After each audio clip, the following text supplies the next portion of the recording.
All right, welcome everyone. I think we're live now. Give it a couple minutes for everyone to join here, and then we'll get started.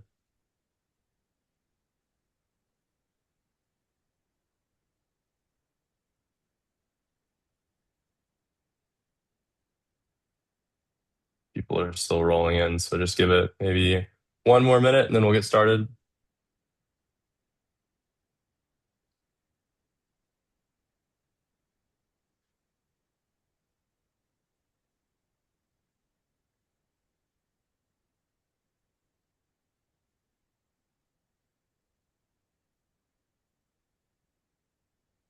All right, let's see. Looks like we got two people here joining. Alexandra, thanks for joining. Hey, Andy, Bill, Brian, Jason, Jennifer. We got quite a few joining now. Give it maybe one more minute. I hope everyone can hear us. And Chris, you want to say hello? Just make sure everyone can get you before we Yeah, start here. sure. Yeah, welcome everyone. Awesome. Okay. Looks like from the chat, audio is good. And I want to make sure we keep to a tight hour here. So maybe I'll go ahead and get started. And then as others kind of filter in, we'll give our intros and then get into the meat of the conversation here. So welcome everyone. This is our webinar, Smarter Equipment Needs Smarter Service, hosted by Mechro in partnership with McElroy here. My name's Castle Jones. I'm the CEO of Mechro. I'll be the host today. We've got a 45-minute conversation coming up here with Chris Zintafer. Chris is the VP of Product Strategy at McElroy. And then we'll leave about 15 minutes for question and answer at the end.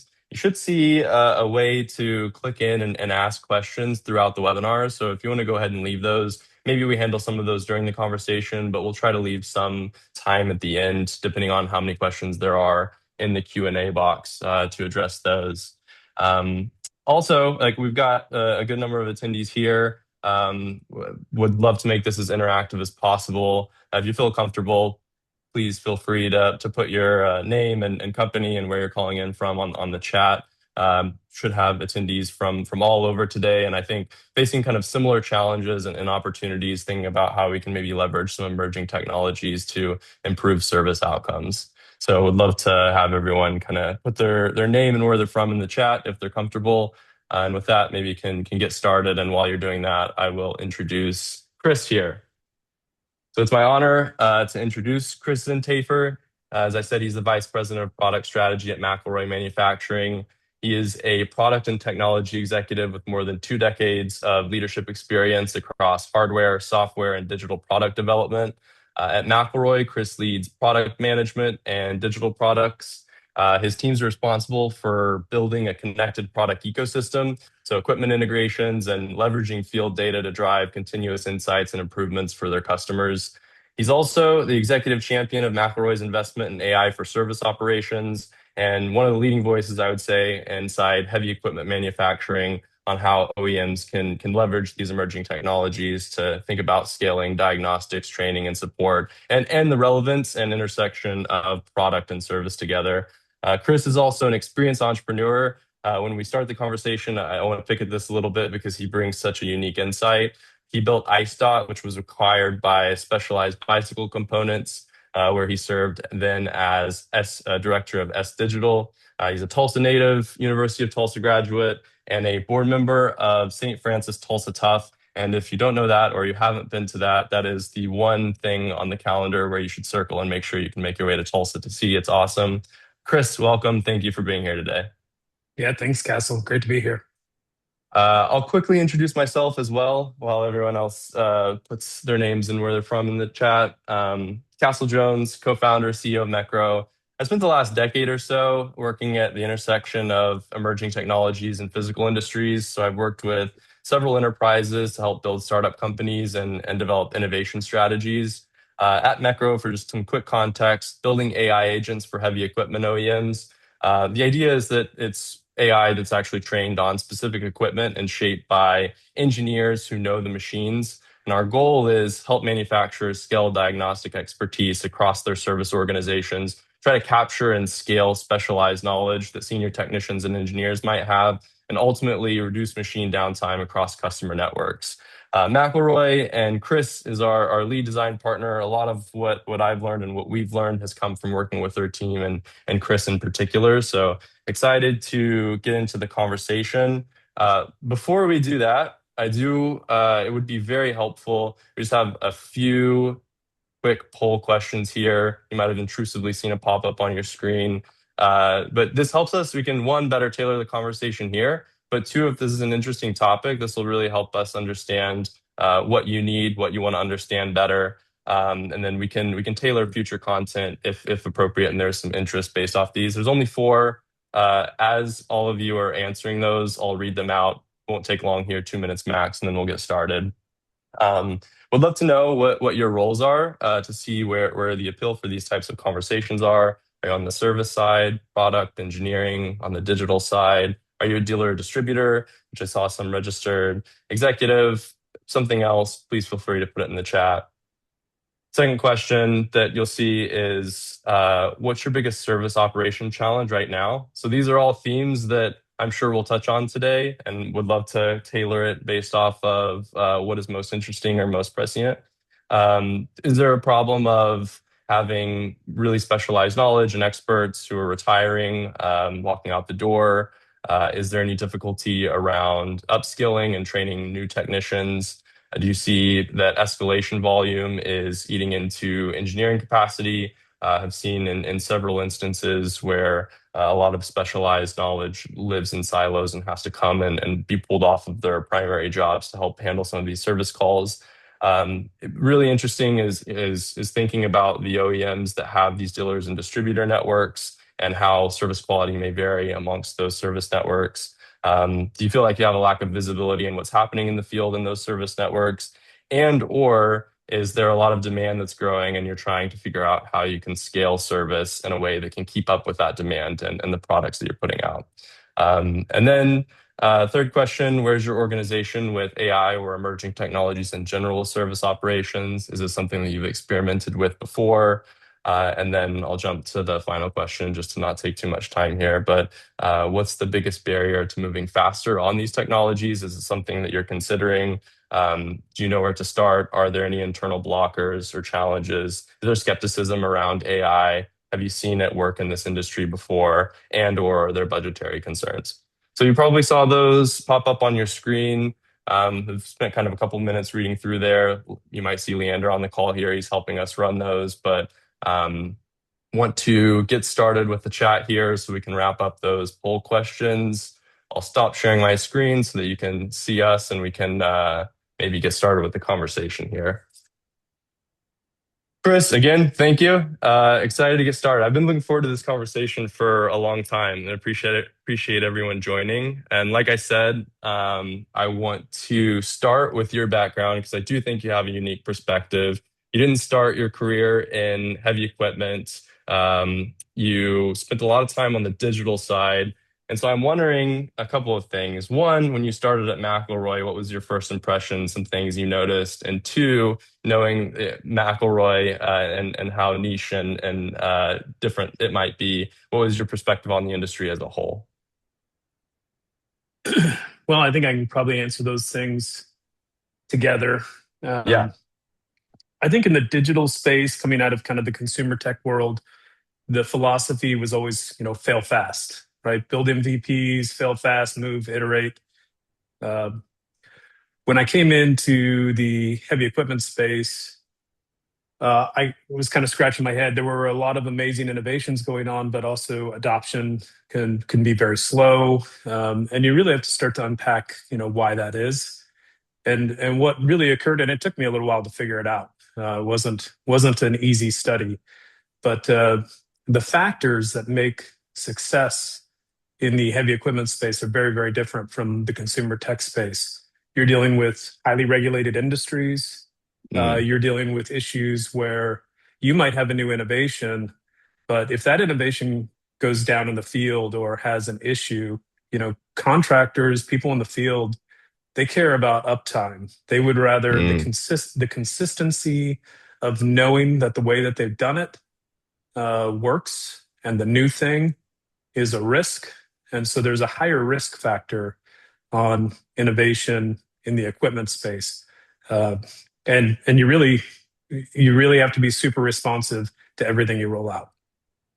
And how do you think about approaching that? So, having come from somewhere where, like you said, you were doing a lot of iterative, fast improvements, and then now entering an industry where there's needs to be a lot more intentionality about these innovations because of the high regulations, the expectations, the extent of your engagement with customers and what they expect. Like, how do you bring a different, or what is the mindset that you bring to that industry when you think about innovation versus consumer tech? One of the things that I think nobody from McElroy will be surprised to hear me say, but I talk about distributed benefits a lot. In the consumer tech space, the term disruption is thrown around a lot. You want to be you get attention by disrupting. You might be lacking here Sure. or there. We have to be much more intentional in what we do, and we have to think through how every single thing we do impacts every person within our value chain. So, how does this impact our distribution? How does this impact our end users, um, trainers, inspectors, so forth? So, we kind of go round and round the circle and try to make sure that we understand that what we're doing and what its ripple effect is. I just saw that in the chat here that our poll didn't go through, so I apologize for that. We can send that out afterwards. We'll find another way. I don't want to pause the conversation here, but I apologize for that. We will get to that. Um, and I'm interested too, Chris, picking up where you left off there. We had a conversation thinking about the industry as a whole recently, and you made the comparison to the automotive industry about kind of where the heavy equipment industry is headed. You can see a lot of parallels between maybe what automotive looked like in the 90s and early 2000s, where you had cars that went from mechanical to now very software equipped. Like my car today looks a lot different than my dad's car did. And I'm curious to get your take on where you see that parallel ringing true for heavy equipment, where kind of on that spectrum, if we're on it at all, are we at on that journey, and how do you kind of see that evolving? Well, I think in the world of heavy equipment, every manufacturer is very, very different. So I can really only speak from the McElroy perspective on that. But maybe because some of companies like Cat have done quite a lot, and some other companies have chosen a different path. Uh, but I would say, for us, we first started doing, integrated technology into our equipment in the '90s. Our actual first automated machine was in the mid '90s. We called it the Automac. Well, we learned a lot from that. Wasn't popular in the United States, but became kind of the standard in the United Kingdom. Uh, and so, it's, but that was all, kind of analog, uh, integrated technology into it. We really just kind of made the big leap in 2000, in 2020 and 2021 when we launched our large diameter Trackstar I series. And that Hmm. was our first like fully, CAN bus system, uh, digital interfaces, moving away from valves, switches, levers to digital controls. So clearly, we're quite a ways behind the automotive industry. One of the things that we kind of joke about internally is everybody likes uh, everybody likes a vintage, a classic truck, right? Yeah, You want to cruise around in your classic truck on Sunday afternoon with the windows down, but it's sure not the thing you're looking for your daily commute in traffic, right? So, right. your seat warmers and your all the niceties that you Yeah. have. Likewise, we've got equipment that we've made that I think we just got back one of our customers, an end customer just gave us back an equipment from the '70s.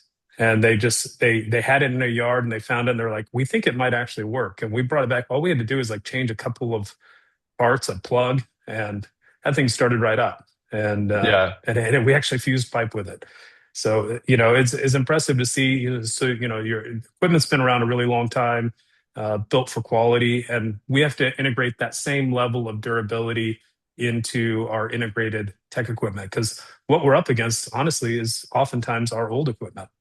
It has performed very reliably in the field. So I think the Right. difference for us from the automotive industry is right. The automotive industry is still very much consumer tech, I would say, Yep. and Yep. they can get you with the bells and the whistles and so forth. We still have to be that reliable piece of equipment in the field. So we have to move a little more, a little slower, and a lot more intentional in how we roll that out. But it has been a great learning platform for us, and we have brought that technology throughout our product line. So, what did you see in the market that gave you the conviction to start to launch the I series and start to think about what integrated technology looks like? Like you said, for a consumer, I'm lured by the bells and whistles, and like you said, a lot of the older equipment that you have is perfectly functional. And so, what did you see in the market, or what was the impetus for launching that? So for us, it is all about the workforce. Um, Got it. you know, the demand for new infrastructure is growing at a rapid pace. It's being accelerated by the data center building boom. Uh, but Right. it's been growing pretty steadily for a very long time. At the same time, at the end of COVID, you saw this kind of massive wave of retirements from some of your most seasoned field operators. And we often get, people reach out to us. We run a huge training program, McElroy University. We train lots and lots of operators through that program. But it takes time, it takes experience, it takes practice, and it still does. Our technology doesn't get rid of that, but it does get operators up to speed faster. And then also a lot of crews in the field. There's a lot of, particularly in the natural gas space, people who are fusing one day and doing something else the other day, and they might forget a certain sequence of events that they're supposed to do. So we really focused in on what are the most common errors that happen that we can kind of take out of the equation. Uh, Yeah. so it was really about getting more people up to speed faster and getting them consistent more frequently.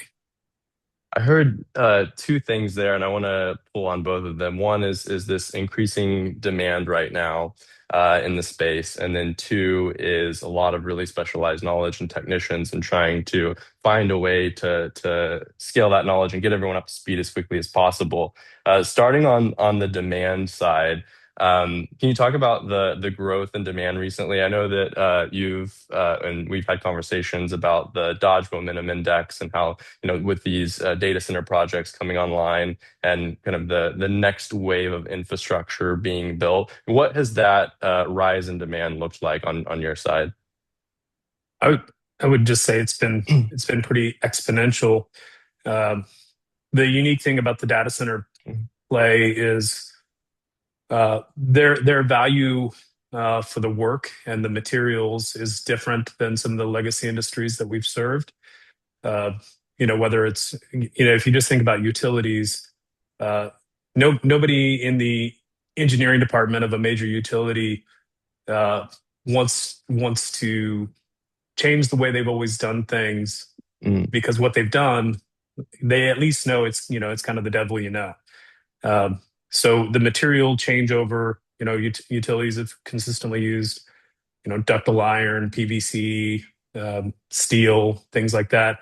And we believe that the high density polyethylene solution is a much more resilient, longer life solution. But that change is a very slow change, and we've been kind of chipping away at that for a very, very long time. But when you look at the data center place, their yep. value proposition is very, very different. They value speed. They need leak free. They need and they're obviously dealing with a lot of environmental things. And believe it or not, high density polyethylene has a lower embodied carbon than any of the other materials that I put in. It's leak free, lasts a long time. Um, and then also we're starting to get into the situation where, you can prefabricate these pieces off site, bring them in and install them. So speed to installation. So the data centers are much more experimental. They have a different value proposition than what the utilities traditionally have. But it's also been interesting because data centers go onto existing utilities networks.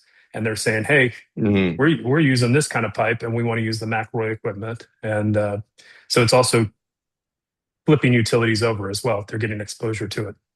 Yeah. Do you want to give 2 seconds on just what the McElroy equipment looks like and it does what the pipe fusion equipment specifically looks like? I think we brushed over it at the top, but just to give people kind of a visual of what's going on out there in the field on McElroy's side.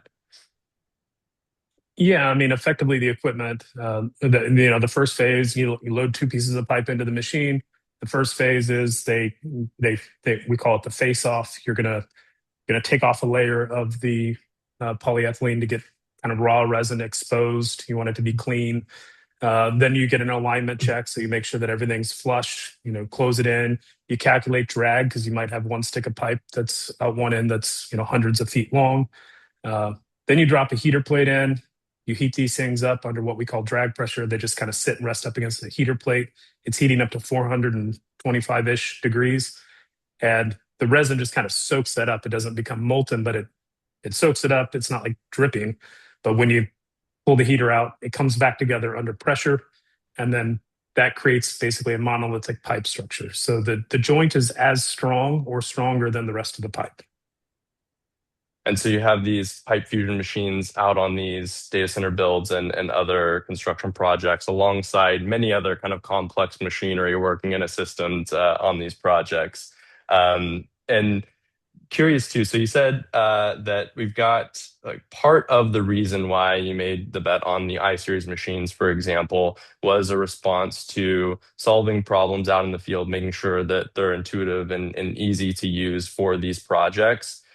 What when that demand climbs and you're making it easy to use in the field, how does that impact the service organization? Is there anything different that or any other considerations that you bring to your newer equipment or more technically enabled equipment versus the older series? Yeah, I mean, I think, on the service side of things, when you change the way the equipment has always been, right? And so people are very familiar with taking care of our older style equipment. Mhm. We bring in this new equipment.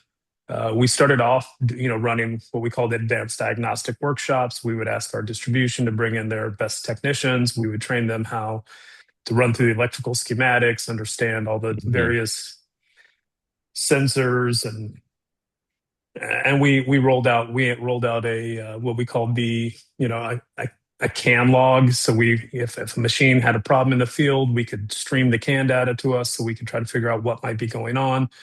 So we did a lot of little things over time, trying to make sure that we could support these things. Uh, but we really, as we got more and more of this equipment out in the field, there's kind of two sides of the coin with bringing all the automated equipment into play. On one side, you get more equipment out in the field, you get more operators up to speed faster, and then you put an increased burden on your seasoned technicians, right? You have Right. more and more tech, you have all more equipment out there, so you're going to have more things that have to be done. Construction sites are not friendly places for pieces of equipment. You should see some of the stuff that comes back. So how do you scale that service level? And we did a lot of little things, but ultimately kind of brought us to kind of what we're doing with Mechro. Yeah, yeah. So it's like to paint the picture here, we've got a few things going on. We have new, more capable, intuitive machines that are going out into the field. We have a tight labor market, especially right now, considering the growing demand. And these machines require some specialized knowledge in order to be able to effectively service them. You're doing very unique jobs, and so that takes some training and some know-how. I'm curious because I've had the privilege to spend a lot of time with McElroy and even some of their distributors, and it's very apparent that everyone there like very understands these machines through and through. So, but I'm wondering like what's the state of that specialized knowledge today? Where, what does the training look like? Where does that knowledge live? How is it passed along? Like what's the state of this like massively valuable asset that you have in terms of like how to run these machines, how to service them in a way that makes your service organization really strong today? Well, I mentioned McElroy University. We run both Hmm. operator training and technician training. also many of our channel partners do the same. So we certify them, and they train within their organization. But the challenge that you have in that is, we have, particularly in like large diameter equipment, where right now, we're doing double and triple volume from even just a few years ago. So you have a lot more equipment in the field, and you're putting more and more burden, and that training is often, one on one or one on three. Either Right. you can only scale that so fast, and our industry's scaling faster than that capability really affords. And so you have these like kind of master technicians who are really great at taking care of the equipment, but how do you replicate them? Right. So now you've got the scenario where you have highly capable folks on your side and trying to think what's because is it due to the labor market right now that you can't just hire your way out of this? So or is it the process of the training? Why is just hiring and beefing up the existing workforce that you have not a possibility here? Or is it? Sure. Well, I mean, I can go on a rant about how, uh, at least here in the United States, we've moved away from the trades as a Mm. desirable career, and we need to bring that back. There's a lot of great careers in the trades, and people can do very well in that. Yeah. But to get more specifically, the U.S. Bureau of Labor Statistics says, in the United States, we face 50,000 shortages annually for the next 10 years in steam fitters, pipe fitters, plumbers, all kinds of trades like that. Google just announced I think it was a $50 million fund Yeah. to get people to basically focus on the vocations. Uh, so yeah, the growth in the industry coupled with the workplace shortage is kind of the heart of the matter. And it's a good transition point now to we've kind of painted the picture of what today looks like. And the your approach now to that solution and what we've been working on together. But it's like we mentioned in the beginning when we were talking about coming into this industry, there isn't a lot of specialized technologies or emerging technologies or artificial intelligence applications that are specifically solving this type of problem right now. Can you talk through like what your approach was evaluating how to address this challenge? How do we scale in a constrained labor market? Why might technology and maybe even specifically artificial intelligence be a part of that story? Sure. Yeah, I mean, we started, quite a long time ago, just literally leveraging, Salesforce, right? So Hmm. anytime anyone calls in with an issue, we create a case, we document everything that was going on. And so then it kind of evolved into, naturally evolved into, hey, this problem's going on. How we fixed it before? We're scaling our own internal support team. So you're using all this knowledge to do that. Um, so we were running into our own problems with scale, and also you should just, I mean, well, I say you should see, you have seen it, the desk of our service team, right? I mean, they've got schematics taped on the walls. They're Right. accessing tons and tons of documents to run through things. And so, it really came down about a year and a half ago. We were kind of talking about, AI was all in the news, and everyone's talking about what are you going to do with AI. And really, for us, it was like, okay, well, what is a problem statement that we could like just start with one thing? Hmm. And I like to, I say, I get these pitches from people, and there's this like kind of pie in the sky AI. It's going to plug into everything, and it's going to tell you all the things you should be doing. And I was like, let's just focus on one thing. And so we started a project, kind of a skunk work project, but it was just like, let's see what we can do, and let's train a model. Let's use all of our case history. Let's use all of our schematics. Let's use everything that our service desk uses. What are all those sources of information?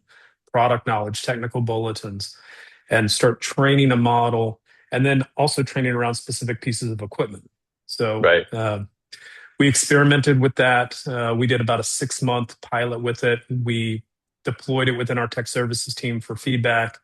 Got really strong feedback, but they were like, "Hey, this is great, but uh, there's a lot of holes here. There's a lot of things that you got that we need Sure. to be doing better."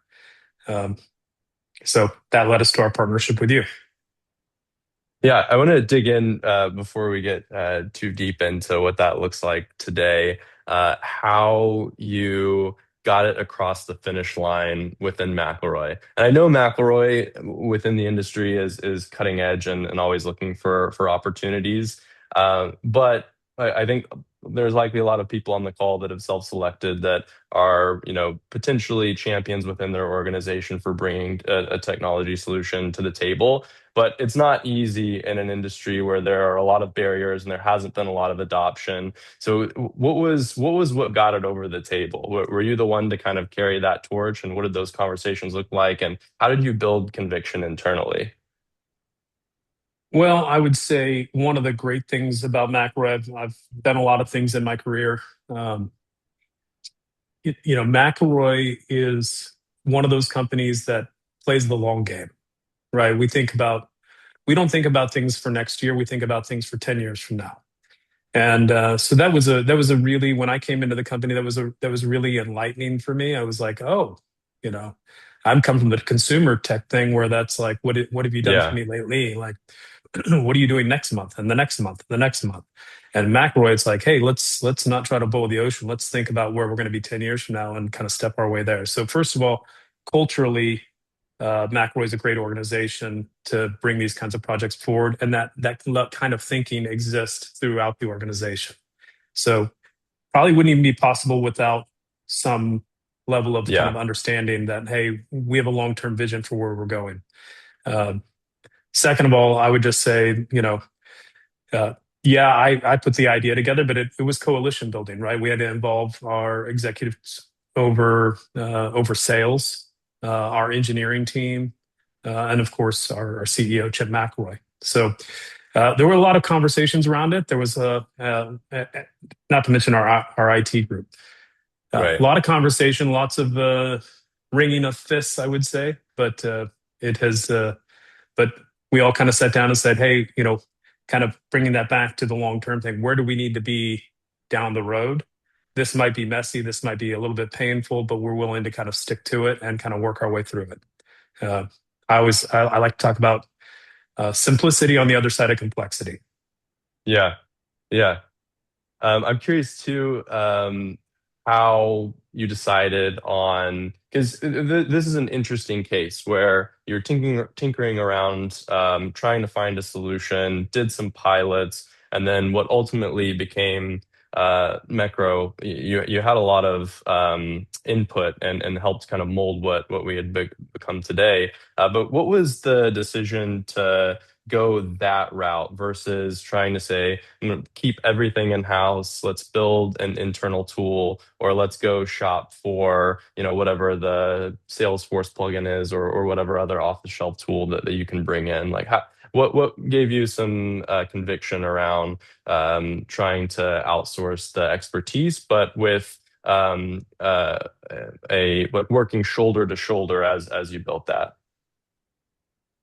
Well, I've made enough mistakes to know that our priorities at McElroy are to develop the world's best fusion equipment and support it Right. and continue to deliver features that our customers need. And you know, I've done enough technology projects to know that this is a big endeavor, and it's going to require a team of people fully dedicated to it. And we kind of looked ourselves in the mirror and like, hey, are we going to actually keep this up when the going gets tough? Are we going to uh, have the fortitude to just kind of stay in it when other priorities start popping up, or are we going to start burying it? And we just kind of all looked at ourselves and we're like, hey, we need external help, not because we're not capable. We are capable, but eh, competing priorities. Uh, this and even to deliver what we really want to for our distribution and for our end users. Yeah. It's gonna require a lot more than what we were going to build for an internal tool. And so it requires kind of constant attention. Technology projects, as you well know, are never done, right? You launch a product and then you have to keep on working on it. It's it's gonna require constant tending to, and yeah, so that kind of led us to the path of saying, hey, we need to do this with someone who is kind of dedicated to it. Right. So didn't want to get into the business of becoming an AI company. And what was the thinking behind needing some sort of specialized application as opposed to like what happens if you just reach for a chat GPT or a Claude and try to leverage that or like I said, use some of the AI functionality within Salesforce. Do you see that in this industry, there's a need for specialized tools? Is there a place for the generalized tools? How do you kind of bifurcate those things? Well, I would say, I mean, we use ChatGPT all the time in the business for all kinds of things. Right. And we have a closed private instance, so we're not sharing our company data out to the world and things like that. But ultimately, you almost have to see the software itself to kind of understand it, because it doesn't feel like ChatGPT. It feels like the workflow of a service technician, right? And it's almost like a thought partner for them. So it's really been designed in this way to mimic their behavior. And regardless of whatever AI engine you're using, it's still kind of their product, and it's designed for a certain way of working. This really allows us to kind of position it to how we work. So Right. the integrations with sales, we're opening cases in Salesforce from from Mechro. We're also closing them from Mechro, so we get all the legacy data. Just the amount of integration that it does, but also most importantly, the user interface completely customized to how we work, and Right. uh, and how our and how our partners work. So we've had a lot of feedback from our channel partners about what this Yep. looks like, how it flows. And then also, there's so much more we can gain from it than beyond just solving a problem. We can also start to understand problems sooner, right? There's all kinds of opportunities to start being like, hey, what are the problems that are popping up in the field that aren't even getting to us yet? Yeah. Yeah, I want to pull on that one. I heard several things here. The first was don't want to dedicate McElroy's resources to transform and become an AI company, build pipe fusion equipment, takes external resources to do it the right way. And why it's hard to just reach for a general tool for these really specialized purposes is because it needs something that actually fits the workflows. And so obviously we've spent a lot of time working with your team, mapping those out and trying to find something that fits naturally into their workflow and they're actually going to use and enjoy using and provides value. You did say something and you said it in passing, but I do want to spend time here a little bit. You mentioned, and you did it in the context of ChatGPT, but the data security piece. And the reason I want your perspective, and this might be a Chris and Tafer, just your personal perspective, but I am curious to get it. I've worked with a lot of enterprises and a lot of startups and have seen a lot of resistance in the physical industries in particular to adopt technology solutions because they've kind of built their fortress and they traditionally the IT side of the house, the software has been kind of we need to keep the lights on, we make our money in the real world. But how do you think about data as a piece of this equation? Do you I'll stop there. Yeah, I could go on all day myself, but I want to hear your thoughts. Well, in this situation, I mean, we're training this model on all of our schematics, company knowledge, tribal knowledge. We've created a huge knowledge base of things. We want to keep tight control over that. That is our intellectual property. That is what has built McElroy into what it is today. So it is a Yeah. very valuable asset to us. So, having tight control on what's accessing it, where it's going, how it's being used, that is the biggest priority we could possibly have. Yeah, that's it. And uh, I think part of the solution there too is hopefully what we've proved out and done together, but is working with you to understand what those restrictions are and building something that not only fits your workflow, but also fits whatever those data security preferences are in a way that you can control. That is something that I've seen come up quite a lot.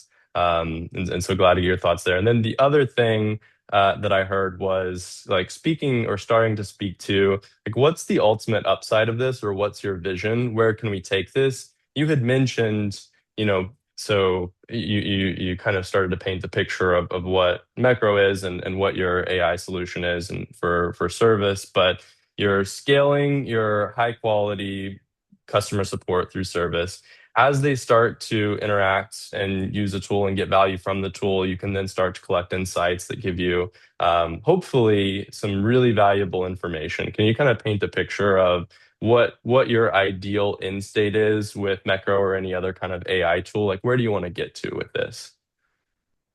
Well, we're doing I would say crawl, walk, run, but we're pretty far out in front of most people. But we've been kind of hacking away at it for a while. First our first goal was to deploy the tool within our tech services team and make Right. sure that they're confident in what it is and how it works with them and the answers it gives them. And we have achieved that state. It's live within our tech services team. So anytime someone calls in and has a problem, they're pretty much using Mecro. Uh, and then step two is getting into the hands of our distribution, right? And so Hmm. getting all that tribal knowledge that we have that it's taking care of some of the more complex issues into the hands of our distributors who are taking care of the customers. And then, longer term, getting it into the field and assisting operators with functionality on the equipment, common questions or things that might come up, things that can be diagnosed and resolved in the field. We're not going to give them everything. Um, some of the things need to go back to our distributors. And some things might Right. even need to come to us. But what are the things that can be dealt with in the field? And then ultimately, we want to learn earlier about something going on. The sooner we start to learn, I mean, we have this. Uh, you didn't ask, but I liken a field issue to like a game of telephone, like you would play as a kid, right? Like, Yeah. so someone in the field says, "Oh, this thing's not working," and you're like, "Oh, okay, what's going on?" And then they call distribution and say, "Oh, this thing's not working," and they try to get information about it, and that information is not very good, and then it might ping around in there, and then it gets to us. And I mean, I have literally gotten on a plane and gone out to a job site, and what I was told and what the field conditions were completely different. Like there was no semblance from the initial report to what was actually going on. Uh, so the more information we can get faster, the quicker, because this is all about uptime, right? We're on critical jobs all around the world, and we want our equipment to be the most reliable. So the sooner we have information about an issue, it might not even be anything to do with our equipment. It might be job Yeah. setup. It might be operator errors. We want to just try to do everything we possibly can to avoid that. You made the point here, and I think it's really interesting, and it was a light bulb moment for me when I thought about it this way. But a lot of people who are starting to experiment with some of these technologies and AI and how they might use them are thinking like, how in my seat or how in my team seat can we become more efficient? How do we use this to optimize our workflows? The frame break for me at least is thinking about rather like how we can use AI to support our customers. So like, we just got back from a trip and have had, like I said, the privilege to spend some time with some of McElroy's distributors and think like how do we really unlock their capabilities and better support them, whether it's you have a distributor, a dealer network, or you even if you sell direct out into the field, like what's the benefit of the customer that they're getting, and then because of their use now, you're getting more insights and you're able to make better product decisions, provide better support service. But really, like this is ultimately maybe even more helpful to your customers. Which I think is a really interesting perspective to think about the value of AI for an organization rather than just how do I help my day-to-day job. curious to get your thoughts too. So we have about 15 minutes left, and I see a couple of questions, and I'll make sure that we get to those. I maybe a couple of quick things before we get to those, and please, if anyone else has more questions, leave them in the Q&A box. Um, Getting your thoughts on the urgency of this, if you think there is any, in your honest opinion, do you think that there will be some advantages to trying to move on some of these technologies right now versus not? What do you think the future state looks like of the McElroys of the world starting to adopt this, play with it while it's still early, getting ahead versus the ones who are not on the call, who are content with status quo for today? Do you think there will be any difference in the long run? I do. We constantly talk about, nobody wants to be on the bleeding edge of technology, right? We are out there taking all the pain for it and so forth. But I think, the AI models and the space has matured so rapidly that while it feels, you know, maybe early for some, you know, this this this this market and technology is becoming increasingly more refined. It is not as risky as it seems. And I like to tell people, just, like I said earlier, start with a simple problem. Um, but yeah, I think it will be a differentiator for sure. I mean, for us, we're looking at it and saying, you know, how do we make the most? We always say we make the most rugged, reliable fusion equipment in the world, period. And we have equipment all over the world. Um, how do we maintain that position? Well, equipment is judged by how it performs on a job site, not by its fancy bells and whistles. And Hmm. so keeping equipment operating, or when a problem does come up, because problems do come up, getting it resolved quickly creates confidence in contractors, which creates loyalty, which creates growth opportunity. So for us, it's all about that, hey, McElroy makes the best equipment, and also when something comes up, they've got our back. Right. I and it, I think it'll be interesting to see how and actually I just read the questions as well, so want to get to those. I promised 15 minutes of time for questions. We only have two as of now, so I think we can kind of weave those into the rest of the conversation here. But it's relevant to where I wanted to take the conversation anyway, which is how I see maybe starting to build a muscle that's really hard to catch up to by adopting some of this technology. So I'll read a couple questions here, and I think I can answer them both. And Chris obviously would love your perspective, but I think I can get them both at once. So Jason had asked, how do you collect issues so that they make it back into this context engine that you're building? If a tech learns something new, how does that get captured? And then another attendee asked, something similar. How do you collect enough information to be able to successfully troubleshoot something as niche as McElroy pipe fusion machine? What data sources were used? And I can explain the process from my perspective and my side, Chris, and then would invite you to weigh in. So we worked really closely with McElroy as we would with any customer to really understand what their workflows and their data sources are first.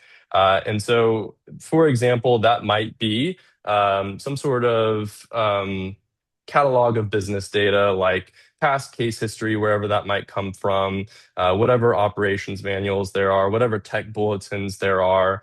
So you get kind of the business smarts of that, and you can connect all of that into the system.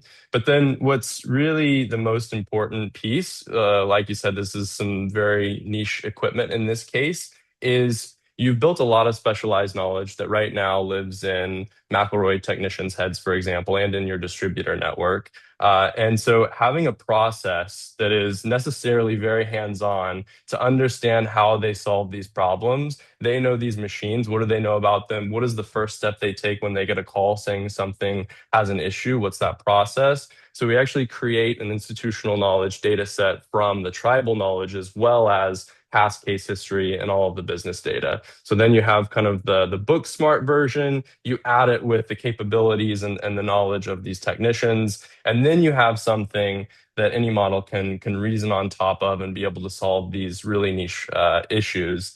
And then how does it improve over time? It's part of the way that it's built is that through use of the product, it will learn from the technicians. So they know the machines way better than any of us do. And as they use it, they can give feedback to it. They can grade how it does on a case, have this kind of future vision where a lot of what the OEM support techs can and should be doing is training these agents to be able to better support their customers. And then you can think about, well, there are master certified technicians from McElroy, and then weighting inputs from those types of users more than newer techs. And then you have, a way for newer techs hopefully to learn from those good cases.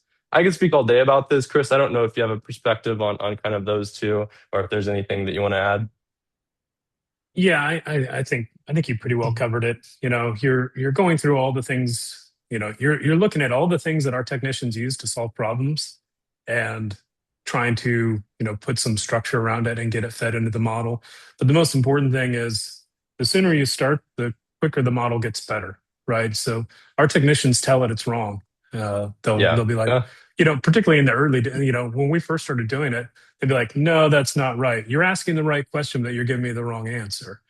Yep. And, you know, it's kind of one of those things as you get going into it, you can't just like, when you first start trying it, you can't be like, oh, it's wrong. This thing doesn't work. I quit. You have to kind of be like, okay, no, we're going to train it. And it has gotten really, really good. I think we have been very, very impressed at how quickly it has adapted. And one point I just want to make as we talk about that is this isn't Mhm. replacing technicians. They Right. review everything it spits out before it goes out. It is not replacing technicians. It's scaling them. It allows them to do more faster. Yeah, thank you for that last point. And again, something that we learned through working together and in those workflows, but and have kind of talked about it in theory. Happy to share what this actually looks like with everyone in practice at some point. But the goal is to put the ultimate decision and action in the technician's hands. They still are the ones that know what to do. They know how to use it. It's just being able to scale that expertise, allow them to reach more of their customers and make better decisions faster. But it's a thought partner, not a replacement of the technicians. I didn't see Yeah. any more Yeah. So questions. I was Oh, just going to say, go ahead. we would never have an AI agent talking directly to our end, Right, right, if, right. if you got, if you called into McElroy and you started talking to a bot, uh, people would lose it. I mean, Yeah, yeah, and people well, people lose it with American Airlines for doing that. You can imagine what I they do with a construction equipment company. Yeah, I had that exact case happen very recently. But you're right because I think, and I alluded to this, but the the biggest benefit here is really better customer service. And so what we wouldn't want to do is take away from that experience. And so to the extent that you still require the personalization, it's just making sure that the people who are involved are better equipped and they're able to devote more of their time doing the things that you want them to be doing, and not having to have fire drills and not being spread too thin. So that's definitely the primary goal and something that we learned pretty early on and a core principle to the way that we built it. We've got about 5 minutes left, and I want to get one more question in, and then I have a couple of things to wrap up, especially because I botched the poll at the beginning. But I do want your perspective, Chris. Anyone who's on this call has self-selected to be on this, and so they likely have some interest in or considering how to bring technology into their organization, and so I would call them, champions of that technology. And I want your perspective as someone who's played this role. What's something that they should be doing or thinking about, or something they could take to this call or back to their team, that would be the most helpful or would benefit them the most, or if they were interested to go down this route like McElroy, um, and put yourself in those shoes. If you were doing that today, what would you go back to McElroy and do right now? It's kind of a tough question, but I think I've said a number of times, pick a problem. You know, is this a pain point for you? And if it is, here's a solution that has been pretty well vetted. I mean, we've spent a lot of time on this at this point, but you know, kind of thinking on the longer term horizon, this is one of those things that where the market's going, what kind of equipment you're producing, what kind of challenges you have ahead of you. How are you going to scale to meet the challenges? The workforce challenges are the workforce challenges, and they don't seem to be going away. Um, if you're automating equipment and you're coupling that with workforce challenges, you're inevitably going to have some of these.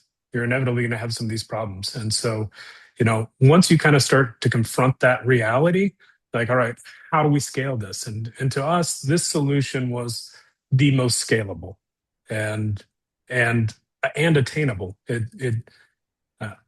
I always feel like the AI is kind of pie in the sky. This is really boots on the ground. It is a very attainable, practical implementation, and it doesn't even feel like AI when you're messing with it. It really feels like, just like you said earlier, a thought partner. Um, you have all the tools and resources you need at your fingertips. Well, So thank you for all of that, Chris. I'm gonna pull up my screen again because I want to make sure that we have at least some way to collect some feedback to make sure that we're tailoring any of this in a way that is actually useful. But while I'm resharing my screen, do you have any last thoughts, Chris? Anything that I should have asked that I didn't hear? um, not so much. I think that I think I've probably said everything I was going to say.